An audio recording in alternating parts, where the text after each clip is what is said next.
All right. So we had a false start. Oh my golly. We had a false start, but it's all good.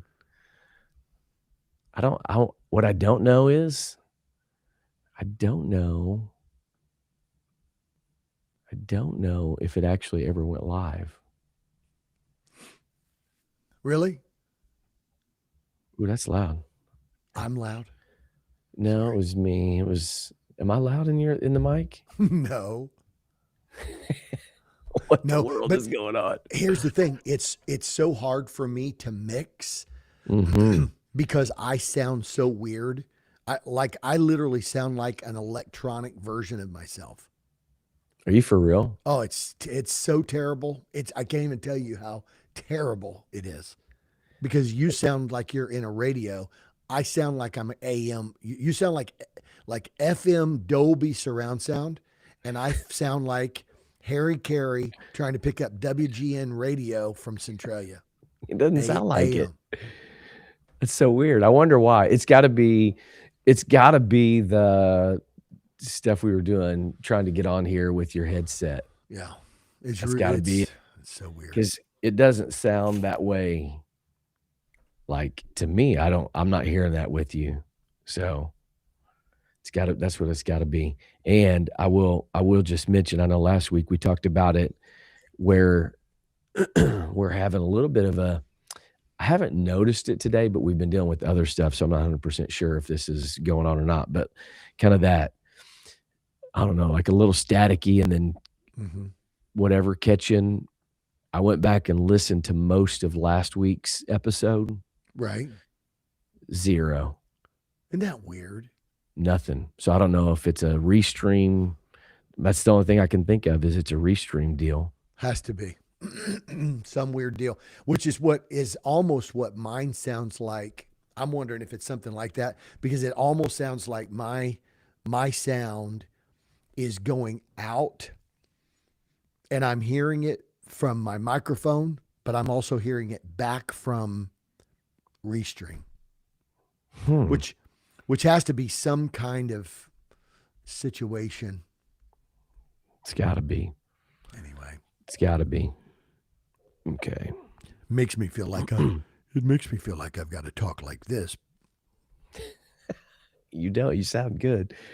And in going back and listening to last week's, you sounded good. I know we were kind of wondering about the whole We were wondering. with the new system and stuff, whatever. But it was sounding good, bro.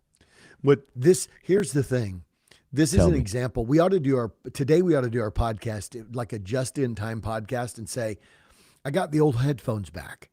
I look like the old headphone guy with the headphones on my head. The problem is this was supposed to be a solution. I was thinking maybe let's just try this. The AirPods sound like they were crackly. Maybe it was that. Maybe it was just some weird Bluetooth scenario. And so I'm like, I'm going to go get these. I'm going to plug them in. And actually, it's an example that sometimes if you don't really think through something and you just jump off into something, your solution creates a bigger Yes, problem than the problem.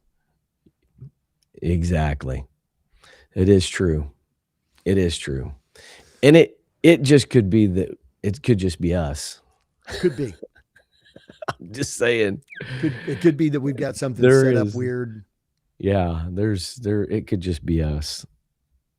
Let's see. Episode 247, the power of collaboration. The You want to power get of you want to give us Chief Meteorologist Ken Bastarkey weather report on the fives. I would, but my chat's not coming up.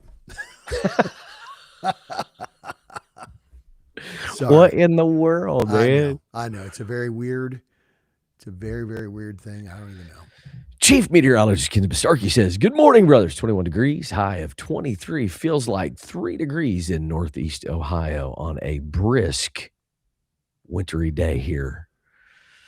So it's about the same. It's Yes. about the same. Yeah, Ken Bastarkey says, ever since TikTok what's messed us up. Yeah. So Hey, what's up with TikTok? TikTok hates us. I hate TikTok. I hate TikTok back. There you Same. go. There you go, TikTok. What do you What think of that? now? What now? Now All I'm right. getting tired. All right. We're running a little bit behind So again. Here's the deal. We're trying to make this such an amazing listening experience for our audience Yes. that with our new equipment, we've really tried to resolve some of the issues and work through it. So some of that, what that's meant is that we've been delayed the last couple of weeks, but It is true. our goal is satisfied listeners. That's our goal. Our So, goal is satisfied listeners. right? So, all right, you ready to go? I am so ready. Ready to rock and roll the last one. We're going to make this spectacular. The last one of 2025. So, I agree. I mean, we don't necessarily have a spectacular topic. We're just going to be spectacular. Exactly. That's my attempt at underselling and overproducing. I love it. I love the underselling part. Yeah. That's the way to do it. All right, here we go. Okay. 3, 2, 1. Hello, everybody, and welcome to the Mobilized Church Podcast. This is Chris Dillingham alongside my big brother, Ken Dillingham, Jr. the Third. How we doing this morning, Ken? It's good. It's a good day. It's such a good day. Such a good day. We've survived the, I can't remember what they called it, the Bomb, something. polar bomb or whatever got dropped on us. Lake Erie, bro. Lake Erie dropped 6 feet in Toledo, and all the water pushed towards Buffalo. They've got like flooding in Buffalo, and it's What? it's Was it crazy, because of the man. wind that blew so? The wind was going, yeah. You got to be kidding me. No, there's some really cool pictures of Maumee Bay. So Maumee Bay State Park, I think we've played golf there before. Yeah, right. And so it's got like a place, and it's got like a wall, like a retention wall, whatever. Right.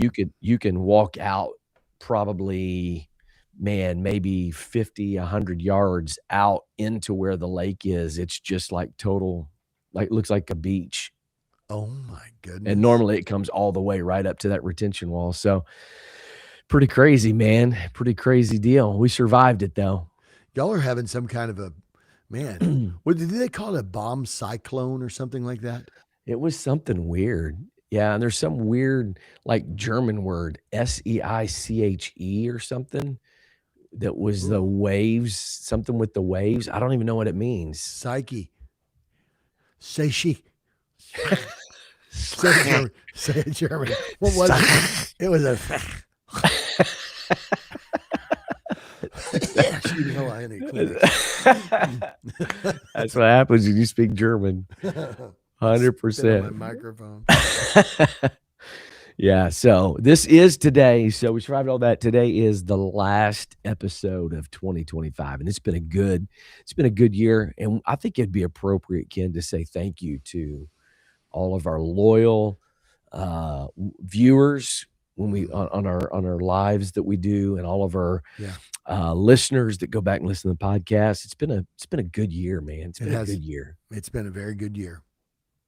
So we're certainly thankful for sticking with us. And here's the promise: we're coming back next year. Mm-hmm. Yeah, I started like the Kansas City Chiefs would say, stronger than ever, better than ever. We're gonna have some great topics, and it's gonna be a good new year. But we're gonna finish this year strong. Right. And today is one of those days. Just pull the curtain back just a little bit. Today's one of those days where we're going to demonstrate the power of just-in-time spiritual conversations. Yes. That's the heartbeat of the moment today. Because I think really the truth is, I think that when you do that, it causes people to be able to say, you know, like I could do that with a friend. I could do that with a neighbor or coworker.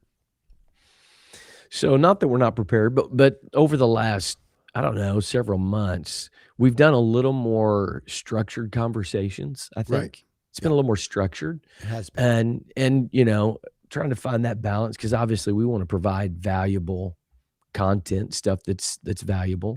Yeah. But then also being able to have just real live spiritual conversations about important topics to demonstrate that and model that. Today, we do have an idea of what we're going to talk about, but it's going to be very much a just in time conversation. So Yeah. today what we want to talk about is, um, we live in this world, and we're such a uh, we're competitive people, right? I mean, you and I were Me and raised you. we were Yeah. raised in an environment where, like, my favorite T-shirt was "Winning is everything" as a Yeah. kid. Yeah. Like, You actually had two of them. You had winning is everything, and you had another one called, you had another one said winning isn't everything, but losing is the pits.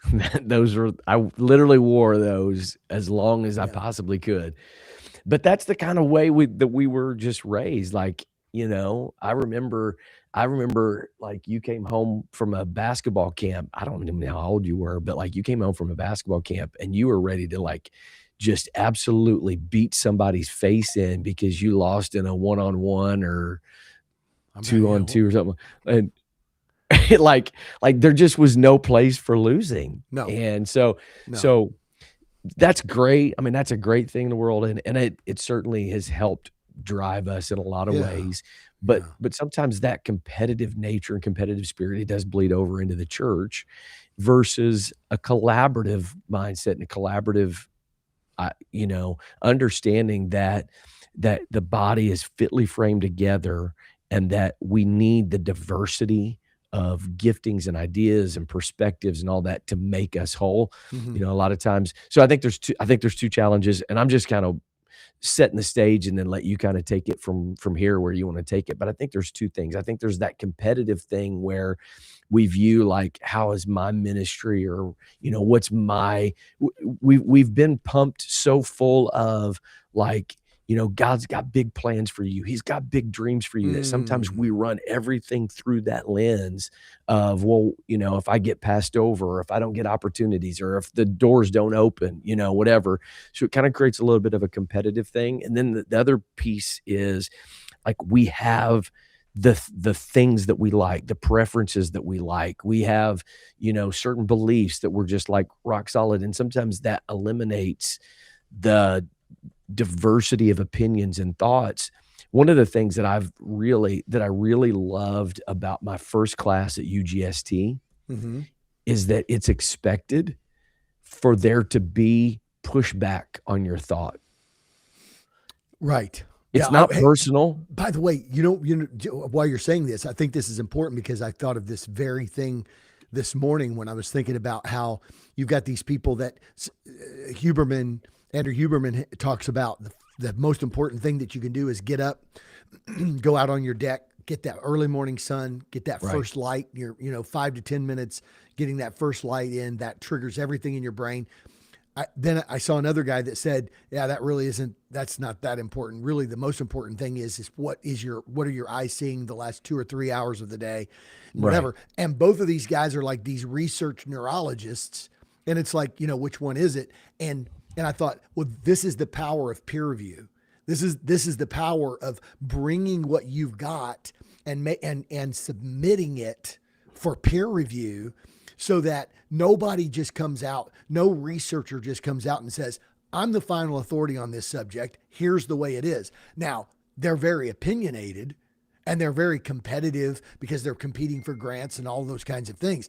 But the truth of the matter is, bro, is that what you're talking about here, there should be pushback, is something that's not only healthy for us as individuals so that we don't get in our own headspace thinking that we're our own answer to ourselves, but then also it creates balance for the outcome for somebody like me that's not a neurologist, that I don't know the research and I don't really know Yeah. the neurology of it. I need other experts sort of picking pieces apart and whatever, so that I know how to look at it in a balanced way. Yeah. Yeah. Yeah, absolutely. 100%. And, like, part of my short-term deal at UGST was to go to the symposium. Uh-huh. And so the expectation is, and there were a couple of presentations that were ideas maybe that went against conventional thought, Right. and, like, there were some hard questions, bro. Right. It wasn't they weren't softballs, and they weren't just like, it was some hard questions, but it was done in such a respectful manner.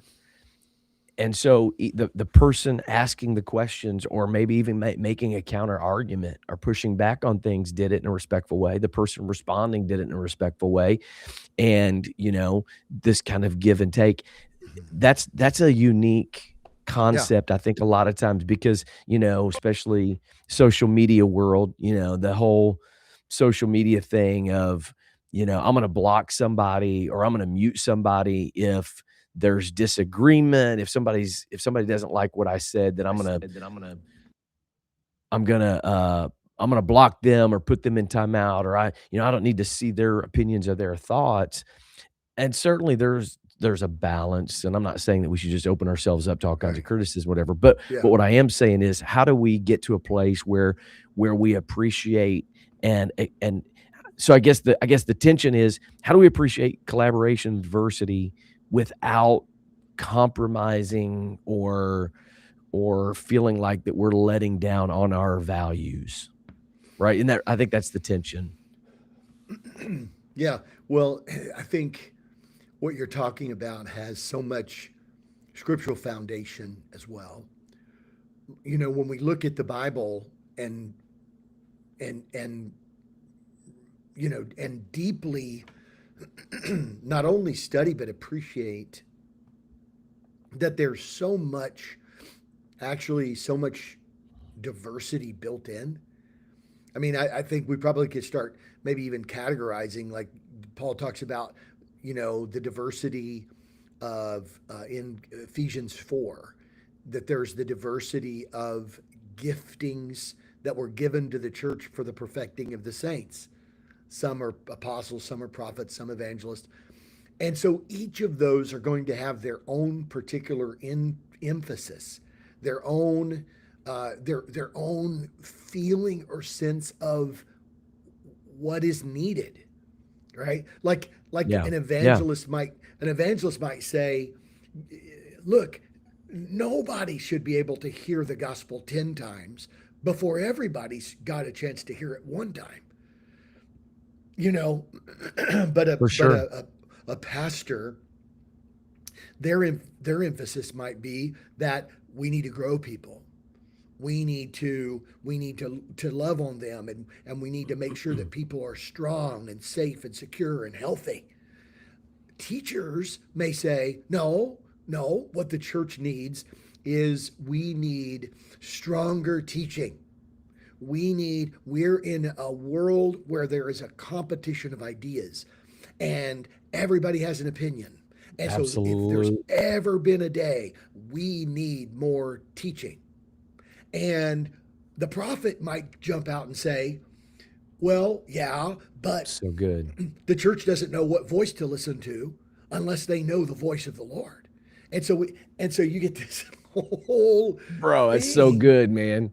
right? You get this whole cacophony of if you're able to do like if you have a soundboard and you've got all five of them speaking, they're all speaking something that sounds to be their own individual. No, this is what we need. No, that's not what we need. This is what we need. But a mixing board in a church service takes all of the microphones and it gives everybody a voice, but it requires the mixing board. It does have the ability to turn the voices up and down a little bit or whatever, but the idea is to mix them properly so that together it produces harmony. Not Mm. everybody's singing the same note. And I think this is the thing, that if we understand that as a body, I think we need to look at this and say, what does all of this sound like together in harmony? But So as good. individuals, I think that what we need to do is to say, just because it's my thing doesn't mean it's the most important thing.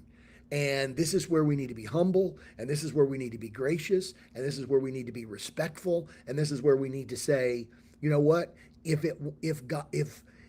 God intended for the only voice to be my voice, then he would have said, I've given one gift for the perfecting of the saints. The reason why there's other voices saying other things is because God knows you need to be speaking your thing, and you need to interject it because the church needs that, because it needs to become the balance of the Yeah. whole harmonious structure. But you also need to understand that God knows and wanted all those other voices too. And so we should appreciate what God's produced and let that diversity have its place. That's a great point. And I think the thing that drives us, two things I think that drives us. I think fear is a huge one that drives maybe when we get out of balance with that, right? Because we're afraid of, like, well, to your point, like the teacher, we need all this teaching. We got to be whatever rooted. Why? Because if we don't, we could get off into false doctrine, or we could get off into this. And so I think a lot of our elimination of truly appreciating those diversity of giftings, the diversity of things within the body, stylistic things and Right, whatever. right. Like, I think a lot of that is driven out of a place of fear. What if we don't? We're going to lose. We're going to lose our hold on the apostolic message. We got to hold on the apostolic message, versus from a place of faith that says, man, when you have these things working together, it brings wholeness within the Right, body. right, right. The second thing I think that is the challenge is, so fear's the first one. The second thing is again, elevation of my personal place, Mm-hmm. or my personal ministry over the good of the kingdom. Mm.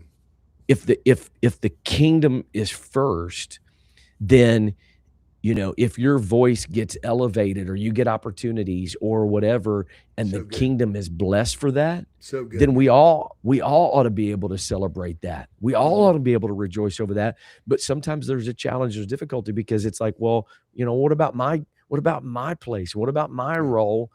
yeah. And When am and I one going of to get the the microphone, or when am I going to get to say my thing, or when? Yeah.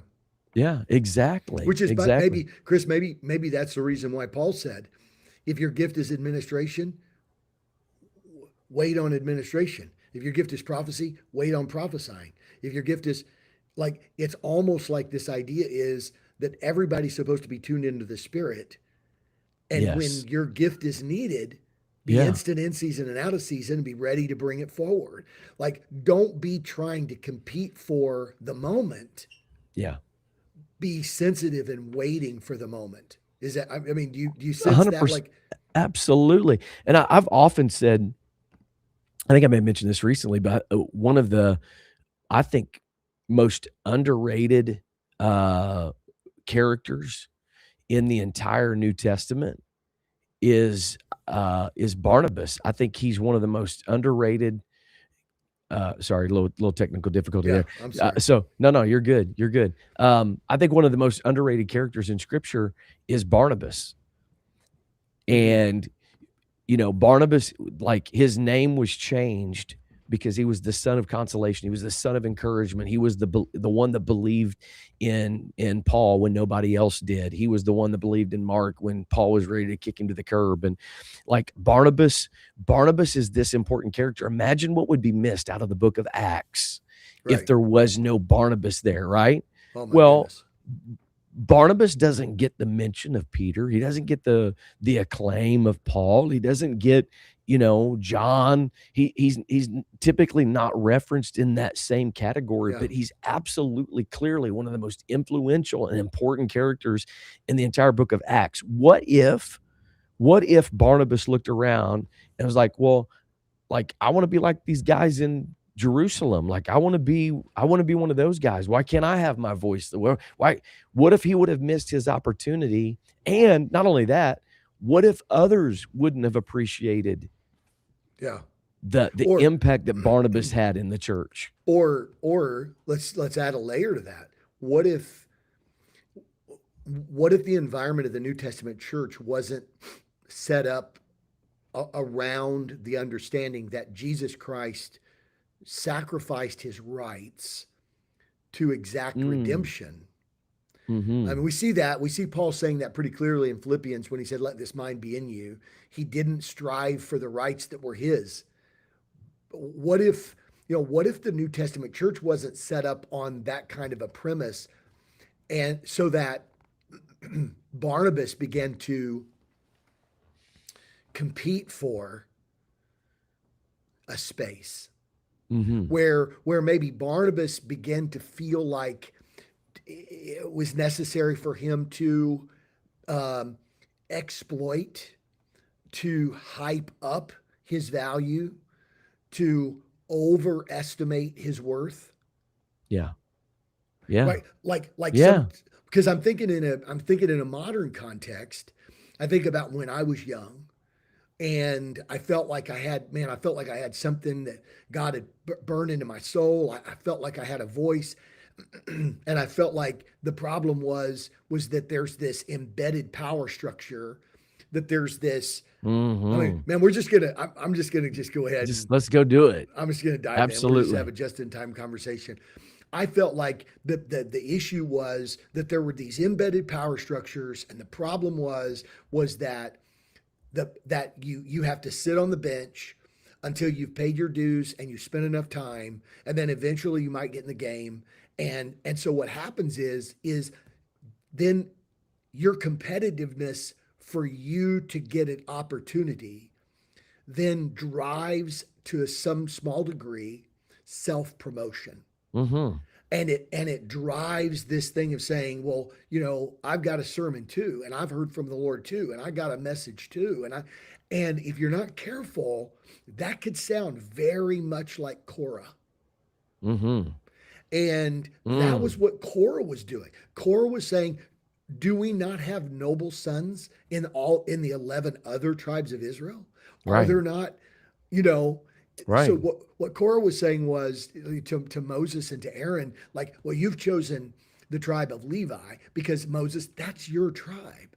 And basically Moses was being accused by Korah of nepotism. And so what does Korah do?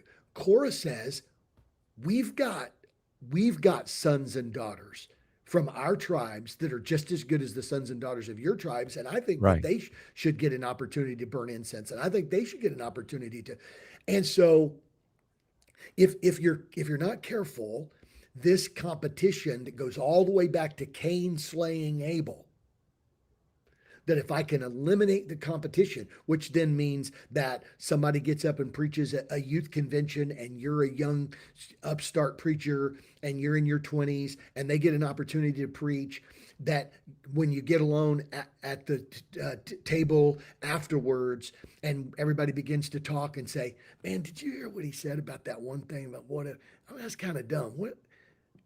And all of a sudden, Mhm. the conversation becomes critical, not in a constructive way, but in a way that says, if I can begin to dismiss the competition.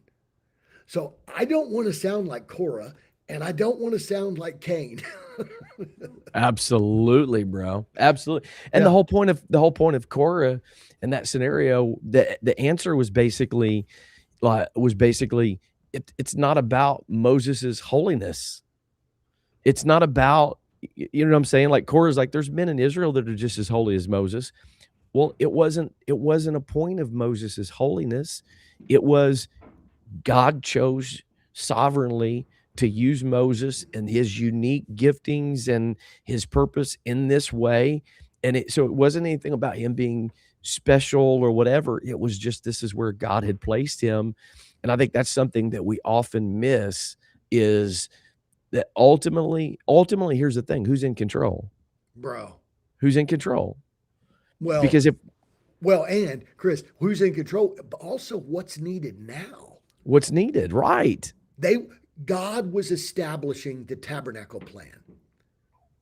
God was establishing the Yeah. worship structure in Israel.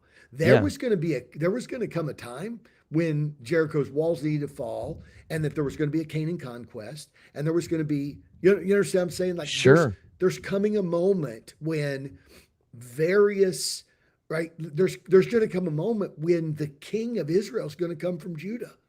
Right. But because of the fact that there's such this microcosmic over this microcosmic cosmic overestimation, Mm-hmm. where it's so much just being viewed in the snow globe of now, Sure. that Korah said, I don't see me in that snow globe. I don't, and he's willing to break the globe to get into it. Right. And Right. I think my thing is that eventually what I've learned is that I experienced, Chris, the frustrations when I was young. I Absolutely. experienced those feelings of feeling like, if the old guys would just get out of the way, some of us young guys could really, make a difference. They, you know, they're saying the same old thing. They're doing the same old thing. They're trying the same, and and thankfully, I had leaders in my life that were able to come along and say, not just simply wait your turn. They didn't just say wait your turn. They said, Elijah poured hands on the water, or poured water on the hands of Elijah. Yeah. Spend some time learning and appreciating and valuing their voice, and understanding and appreciating the structure of God. And and I think for me, Chris, that was the thing that caused me to understand that, maybe I wasn't as awesome as I thought I was. Maybe I wasn't as needed as I thought I Right. was, and so Right. on. Right. Which again, I think goes back to the whole deal, man, you've got a big purpose, you've got a big plan, and we automatically translate that into that's going to mean this massive exposure. And it may just be God putting you in a certain place. You mentioned kind of your story. Like I've been very open and transparent about, you know, there was as a young man, there was a major part of me that desperately needed affirmation, desperately needed to know that I was good enough, that I was valuable enough. And so I Yeah. looked I looked to opportunities. I looked to, it worked really good in the corporate world because I was driven and I worked hard and whatever. But man, the Lord walked me through a season Right. of, if your affirmation comes from what you think are open door opportunities or elevation of your ministry, positional things, like all that kind of stuff, like, you're going to be miserable. Right. You're always going to feel like, well, they got that because of their family name, or they got that because they've That's got friends right. in places, or That's so they've got true. this. And Yep. so then you start doing what you're talking about. Then I feel like a duty and an obligation to bring them down to try to make me feel better. And the Lord walked me through an absolutely brutal process, but a necessary one, to where affirmation for me can only come from one place. And that Mm. is, the only thing that matters is, am I pleasing to the Lord? And if that means, I still want to do great things in the kingdom, I still want to see God do unbelievable things. I still, what I'm saying? Like, it hasn't limited the drive to want to see God do the right things, but it's changed the motivation behind it. Where, if I'm being truthful about it, I certainly wanted God's kingdom to be advanced, but there was a big part of me that wanted King Dillingham's Absolutely. kingdom to be advanced as well. I mean, let's just be honest about that, right? And 100%. And so and there's still places in me, I want to make sure that I keep that on the altar, that I don't let places of jealousy, that I That's can right. look at. I've got great friends that preach all the conferences and do all the things. And I would be lying if I didn't say that at times there were moments of thinking, man, how come I never get those opportunities? Why don't those invitations ever come for me? But when I as a disciple, deal with that in my relationship with Jesus and say, no, that's just that need for affirmation trying to creep back in your life, and don't let that vulnerability grab a hold of you. Celebrate the fact that, one of our friends that's been on here, Jimmy Tony, is one of the phenomenal communicator, great preacher. Celebrate the fact that we've got a voice like a Jimmy Tony in the kingdom. David McGovern, great voice, used in so many ways. Like, we can celebrate them without feeling the need to try to bring them down to make us feel like we're more valuable. Yeah. And, and what's interesting too is again, adding a layer also is to say, that those are important voices, but then also recognizing and understanding that, um, that in some ways the the value of that's been hyperinflated in our culture. Absolutely. I mean, 100%. I, I mean, are there sermons that I could go back to? Are there sermons that I could go back and say, like 1990s, because of the time, whatever? Yeah. Um, and I could point to somebody gave me. I don't know if they went to online. I don't know what they did, but somebody gave me recently for a gift uh, DVD because of the times, whatever year it was, maybe 1991. I can't remember. Okay. Jeff Arnold, Miracle. The Miracle is Looking for a Vessel. That would have been earlier than 91. Would it? Yeah, because you gave that to me. I had it in high school, so it would have been. I graduated in 91, so I would say maybe 89. Goodness gracious. So yeah, wow. So what's interesting about that is, I, I mean, yeah, that I can remember that message. Hmm. And I think that there are some elements to some of those messages that are preached and some of those things that are done. I think that there is some dimension and element to that has a long term enduring effect. Could I point to every sermon that I ever preached or ever heard preached at Because of the Times and say, that changed my life forever? Truth of the matter is probably 99% of the sermons that I heard preached at Because of the Times or General Conference or Yeah, camp or whatever, I don't even remember them at all. They contributed. They contributed to where I was there then. They such a good contributed. point. They contributed to the formation of my character, or they helped me in that moment, or whatever.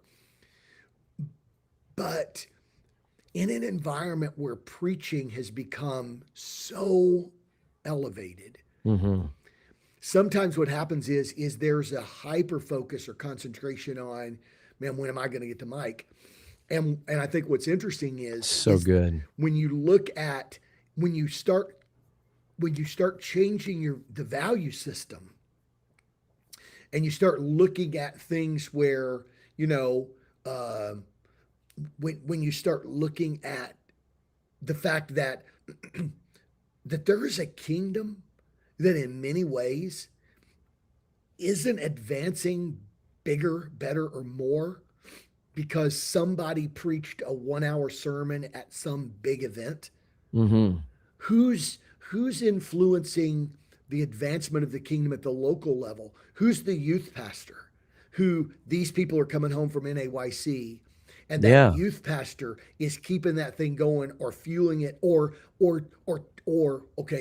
talking to those so teenagers good. as they're questioning their faith, or they're going through difficult times, or they're thinking about throwing in the towel, or they're praying for them because they're in the trenches with them. I mean, no offense, no offense, and none intended. We should be able to say, thank God for the message about oneness that Joel Urshan preached at NAYC this year. But then we should also be able to say, and it had its place, Hmm. but thank God just as much for the youth pastor, bro. Yeah, Thank God just absolutely. as much for the youth pastor who went home with those students and had the conversations with those kids who had come from, say, for example, a Trinitarian home, or that were at NAYC for their first event, and they were like, I don't really fully understand. Or, I mean, I would say that if we could learn to have an understanding that is able to look at things from that perspective, we would be able to say neither of those is more important than the other. They're just, you see what I'm saying? Like Bro, 100%. we And don't have to say that Joel Urshan's sermon at NAYC, like, okay, whatever, it was a 50-minute sermon. Everybody goes home and they go back to their regular lives. You don't have to reduce that down. You could say that might have been one of the greatest oneness messages at a national youth event that's been preached. But by the same token, is that without that youth pastor in the trenches with those students, mhm. are those children going to be, is that going to be all they're going to ever need? Yeah. Yeah. So, Absolutely. And I would even like the individual moments. I told the story on Sunday about, being in that season of life where, mom and stepdad were getting married or getting divorced. Church was going through a church split. I was a junior in high school. Church was yeah, going through a church split. They were getting divorced. Um, just a lot of chaos, a lot of turmoil. We had lost everything. Like, right. bro, we went from, I mean, just living in a great house, having all that we wanted, to absolutely nothing, and just going through all those kinds of things. And just, at a point where I was ready to throw in the towel.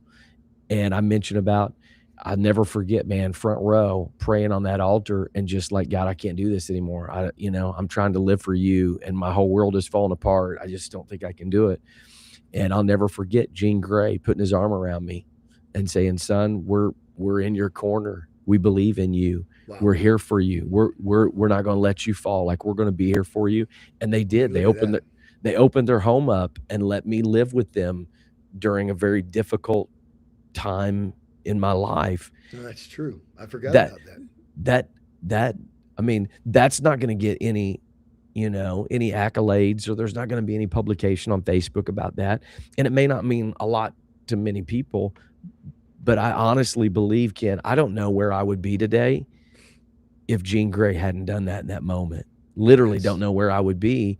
And now you're talking, you know, ministry, the ministry I've had, my family, my kids, like all of that kind of stuff was literally salvaged because one man was sensitive to the Holy Ghost, used by God in that moment. Those are the kingdom impact moments, the impact that you make. We all, like you said, we overvalue the super public stuff, it's but very true. those are the kinds of moments that are truly impactful. Man, that's so true.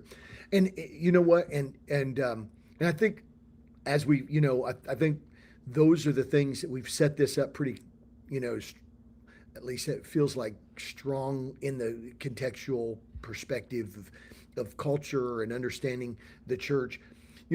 I want to take a different, like maybe a turn here, a little curve. I like it. I like And a I want to, curveball. I want to, I want to just, this is just in time, and this isn't, we don't have any notes for this, but while you were talking, I thought to myself, so what seems to be the issue or the problem is a lot of times those things that we're talking about are discipleship issues. Hmm. What the things that you're referring to seem to be issues where we have maybe misplaced priorities, or that we feel like if we get an opportunity to do that, it will become our validation. Hmm. Hello, right? Right. Like that, Right. like that will be the validation of our ministry. That will be and so what happens is maybe we're in a period of time in our lives, particularly when we think about young ministers and I don't have a voice and I'm whatever. If we had a strong discipleship culture, Yeah. what would happen if somebody could come along and say, not just simply, hey, just hang on, you'll get your chance, or You know what I'm saying? Like, in other Yeah. words, like, bide your time, show yourself faithful, serve, and you know what? You'll get an opportunity, or you know, any of those kinds of things, or some kind of a substitute thing like that says, well, you know, you might not. I mean, so when I'm talking substitute, I'm saying I'm not substituting when I say some sermon that's preached versus somebody who's in the trenches, some camp meeting speaker versus a pastor who's Yeah. daily living in the life. I'm not talking about, Sure. well, this is just as important as that. Yeah. I'm kind of going into this direction that says, what would happen if we say, what is it about feeling the need to be recognized, is what is driving that? What's Mm, what's driving your absolutely. need to be recognized? And I think you've hit that. I think you've said that it's that, the feeling of that it's validation, that it is like, sometimes what happens is we feel like we're insecure, Yeah. and we're trying to do something, and doors aren't opening, or things aren't happening, or I don't feel like, and we're a little bit insecure. And so what happens is particularly when you get your eyes on this public thing, or this view, well, just simply the logistics of it causes you to understand, okay, so let's think about this realistically. Let's be rational about this. Hmm. Camp meeting comes around once a year. there's Yeah. there's two or three maybe speakers now. Most camps have a sort of a split speaker profile, Yeah. and so you got two or three speakers. You've got, you know, these things. So the question is, all right, so how many people are going to legitimately get an opportunity, right? How many speakers are going to get an opportunity to do that? Yeah, not many. All right. Okay, 100%. so how long are you going to wait for you to get an opportunity to something that, number one, may not come your way because of the fact that it's just not feasible for us to Right. expect that everybody's going to get their chance to do that. Right. And then what happens if we get to a point where we begin to have a discipling culture where we say, but let's talk about something bigger here. Let's talk about, why is that something you feel like you need? What is it? Yeah. What's That's the the issue. missing? What's the That's the missing issue. piece? You know, what fruit aren't you bearing in life? Yeah. Because I often just say to people, look, people are like, you know, well, man, if I could get my chance, if I could get my opportunity and whatever. And I've had conversations with people and said, there's nobody stopping you teaching a Bible study. There's nobody stopping you when you're winning your neighbors. There's Yeah. nobody stopping you. Go reach your neighbor. Go reach your coworkers. Go, you know, in other words, there's nobody keeping you from bearing fruit. It's just that, why is it that is the epitome, the pinnacle, and and so what would happen if Jesus would help you have a reframed value system?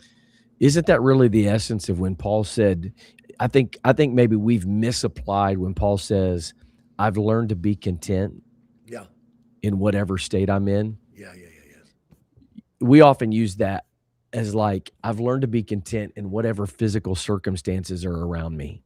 You Mm-hmm. know, if I got bad things going on, well, I can still be content. If I got good things going on, I can be content in Yeah. that, whatever. I've learned that. But what if it is wherever God has placed me, I've learned to appreciate and be content with being in the place that he's put me, and those things that will maybe start to rise up in me, like you said, maybe the insecurity thing or the need for validation, all that kind of stuff. I've learned those those things are bottomless pits, man. It's Mm-hmm. like greed, Mm-hmm. right? It's like Mm-hmm. greed. There's no way for that to ever be fulfilled. And we like like if you don't learn to deal with that issue, yeah, it may you're it may be like you're constantly waiting on that opportunity and think, and then all of a sudden, you know what happens, Ken? You get the opportunity and you realize, man, that didn't really scratch the itch. Yeah. And so now you're seeking the next thing. And Or you go back to real life and right, it feels almost a little bit anticlimactic. Bro, right. I'm not going to say I'm not going to say anything to make any kind of ability to for anyone to make an assumption of who I might be talking about. But I am familiar with a situation of someone who was very publicly known, who basically had a couple of weeks of almost depression after these big events, because it was such, because you go back to the grind. That's not where real ministry happens. It's not where real life happens. So, and by the way, I like what you said, Chris, about Paul, because how could it not be what he's saying when he said, I've learned how to abound and I've learned how to Absolutely. be abased? Yeah. Abasement. So okay, so let me throw something at you. This is part of the shift I want to throw at you. I like it. What if so so I'm trying to think of a word. I'm trying to think of a word that would be a word that, oh boy, this is tough because I got a thing in my head and I want to get it out, and I don't want to say, okay, here we go. I'll say it like this. Um, Bob Barker used to say, make sure you spay and neuter your pets. Mhm. Okay. This is gonna be amazing. I can't Okay. no idea where you're going with this, but this Uh-huh. is gonna be great. Okay. So, so Bob, so Bob Barker, this term that Bob Barker uses, spay and neuter. I, I don't, I don't think that what we should, I don't think that the answer is that we neuter the male drive or even the female, that I mean there's a female drive for competitiveness too, but I'm just saying, Mhm. like, sometimes the answer is, well, if we could just turn everybody into spiritual eunuchs where they don't have, let's, then take away that drive. Well, the reality is, what maybe God's made us like that. Mhm. maybe cain's maybe Cain's aggressiveness toward Abel was because of the fact that Cain wanted the blessing, Yeah. right? So Yeah.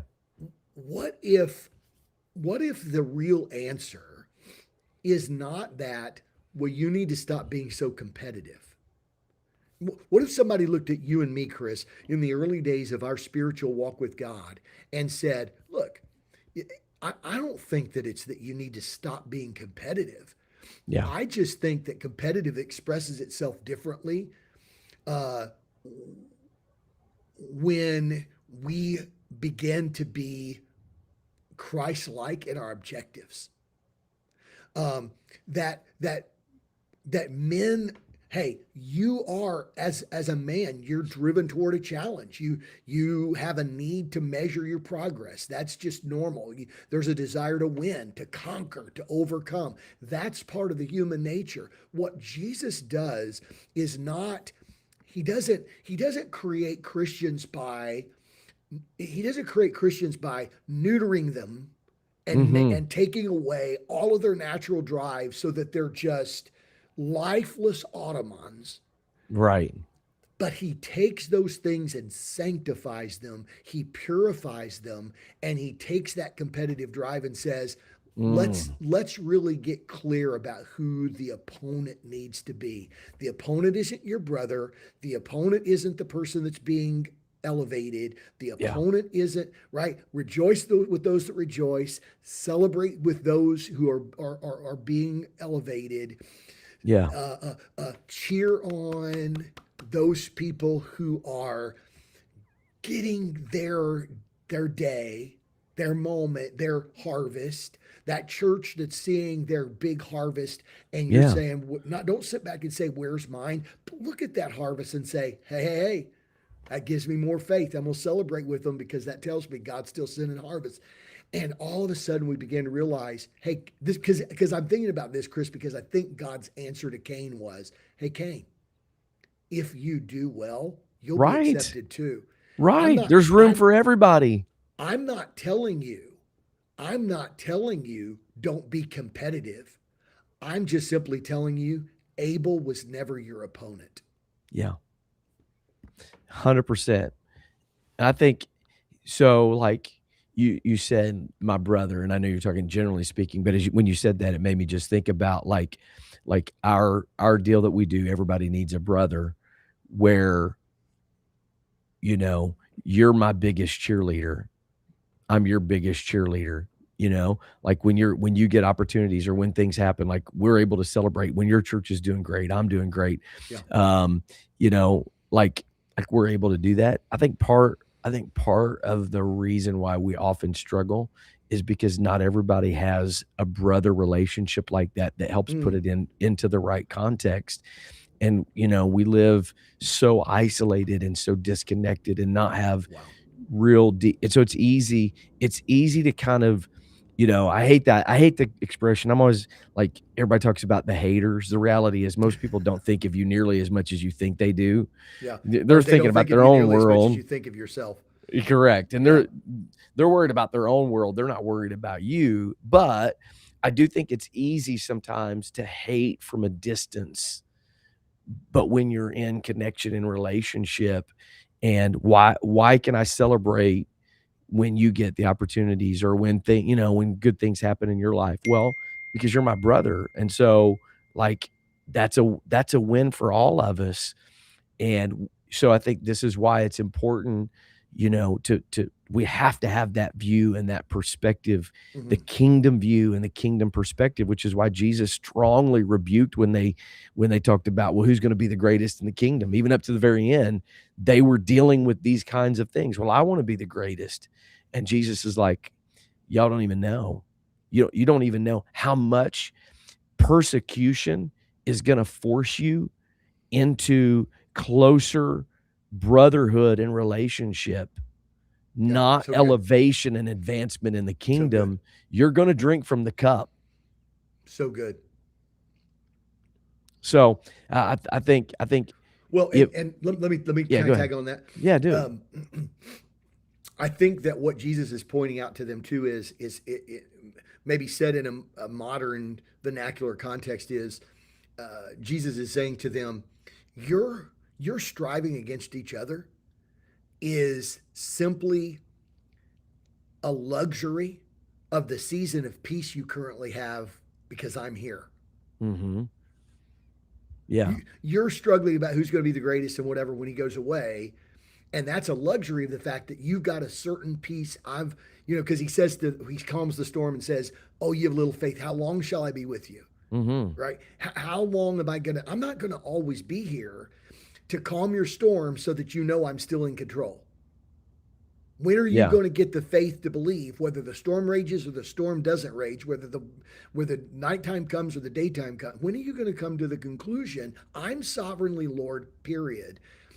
And I think what Jesus is saying is, you better get this straight, because right now you're striving against each other is a part of your luxury of the peace of this season. When I'm gone, you're not even going to understand how much you're going to need my spirit and each other. and each other, 100%. And what is when Jesus had an opportunity to say, here is the clear indicator that you have been apprenticed by me. Mm-hmm. What's the clear indicator of You take the towel. all the things that he could have said? He could have said, man, they're going to know that you're Oh, my yeah, yeah, yeah. Oh, okay. apprentices, I you're my thought you, disciples, okay. I was going the direction of the towel, but serving. yeah, okay. I got you. I see what He you're could doing. have said the miracles, the powerful preaching ministry. They're going to like all the things they see you do. Yeah. And he said, no, here's how they're going to know They're that going to you've know. you've been apprenticed by me. You're my disciples by how you love one another. That's the indicator. That's the defining characteristic ultimately of whether or not we're truly disciples. And so if we don't deal with this, Ken, it absolutely Yeah. has an impact on your personal discipleship and relationship with Jesus. Yeah. If we can't truly and genuinely love each other the way Jesus loved us and celebrate. I was thinking about this. I was thinking about this yesterday. Jesus turns to his disciples and says, because he's so content and because he's so secure in his identity and who he is, he turns to his disciples and says, greater things are you going to do. Mm-hmm. You're you're gonna do things that I haven't done. Greater things than these are you gonna do. That comes from a place of being completely secure in your role, your position, your identity, who you are. And I think if part of my prayer yesterday was, Lord, as I at 53 enter into this next season of ministry and life, I don't want to be the grumpy old guy that talks about how that the next generation is, they don't love God, they don't love the truth, they don't want this, whatever.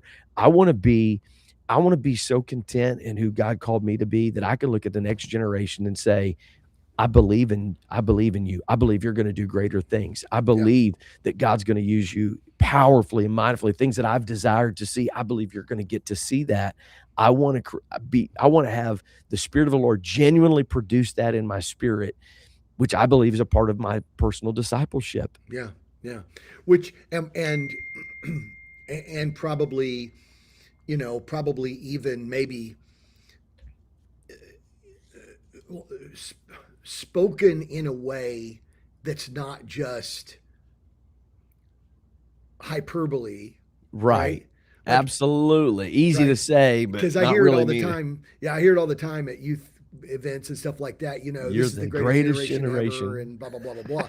Well, I think what the focus should be is it should be Jesus is already won. You don't need to be. Make sure you're striving against the right enemy. I believe that you're going to advance the kingdom in ways that we've only dreamed and hoped for in years gone by. But I also believe that Jordan Peterson, I think, made a great statement that said that with every optimistic encouragement, we also need to hold people accountable. Absolutely. And I think while we That's the say to tension. Right, yeah, right, yeah, right. I, Absolutely. I think while we say to a generation, say, look, you've been afforded opportunities with everything from social media to, to uh, some freedom of transportation, and your voice can be heard. We were talking the other day.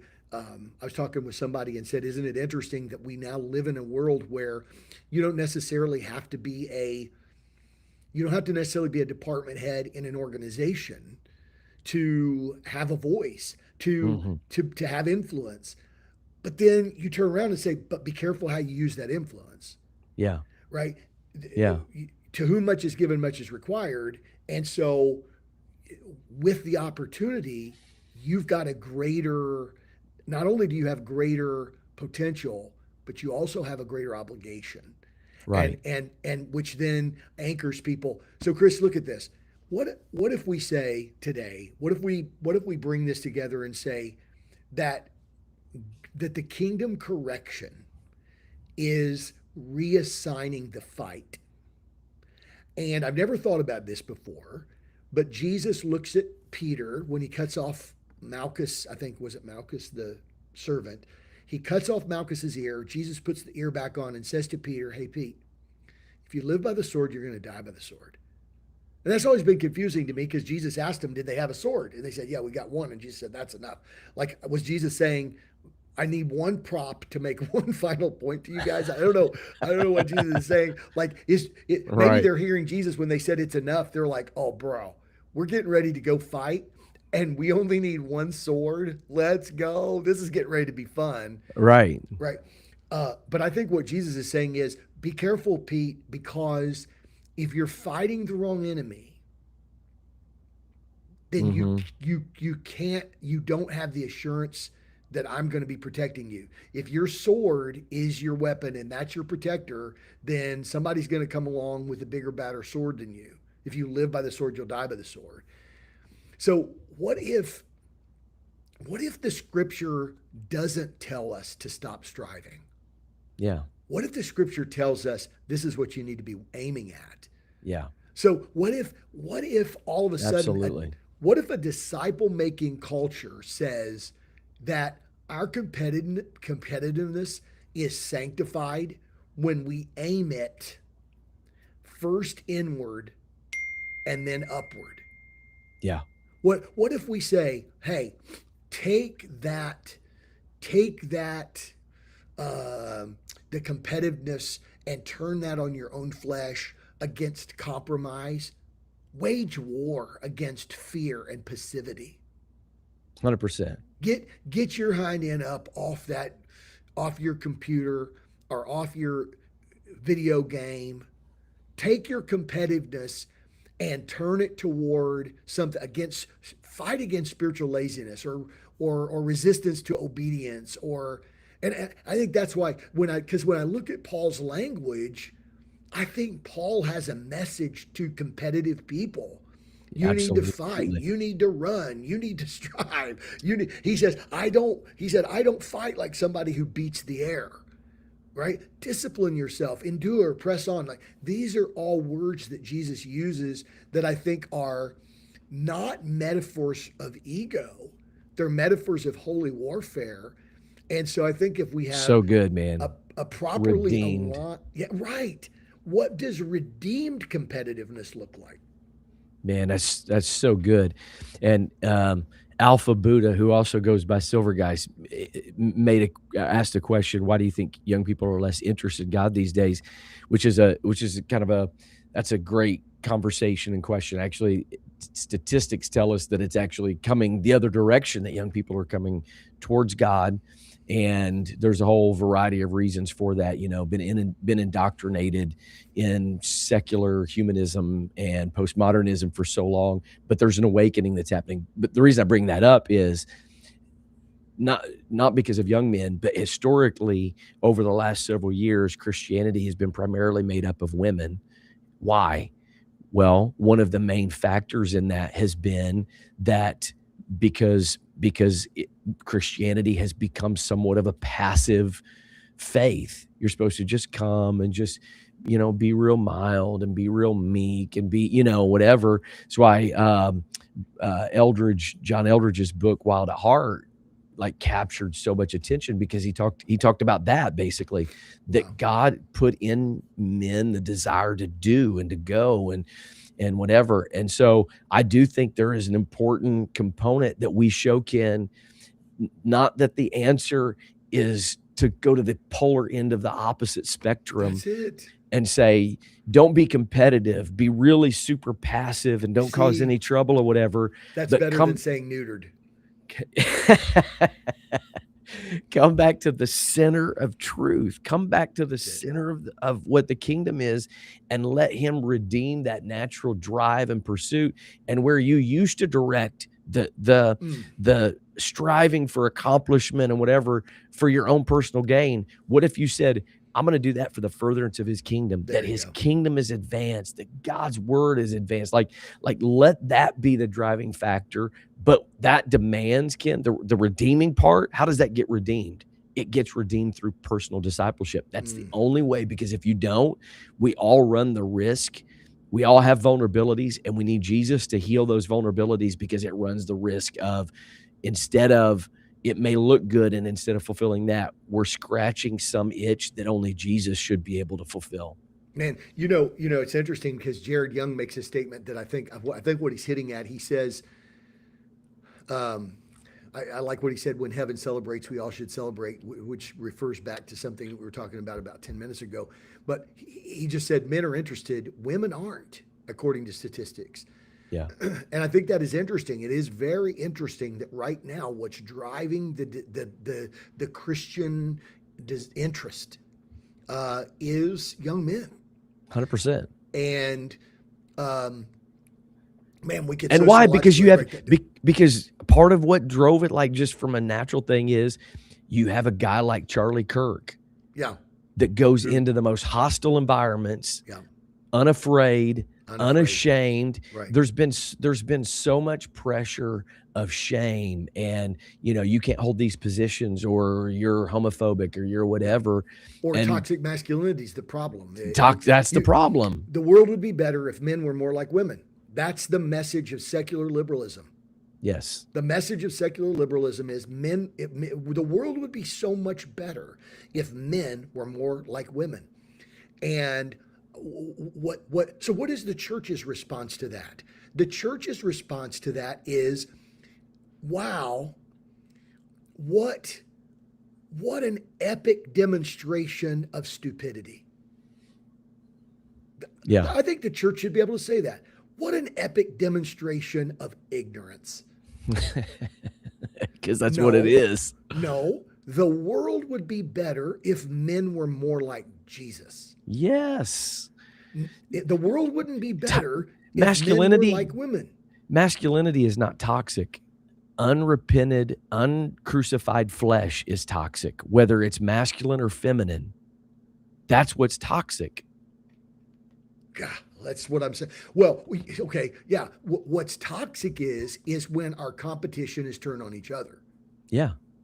Okay, so here's the deal. What is they're like, well, but look at that swimmer out at Stanford that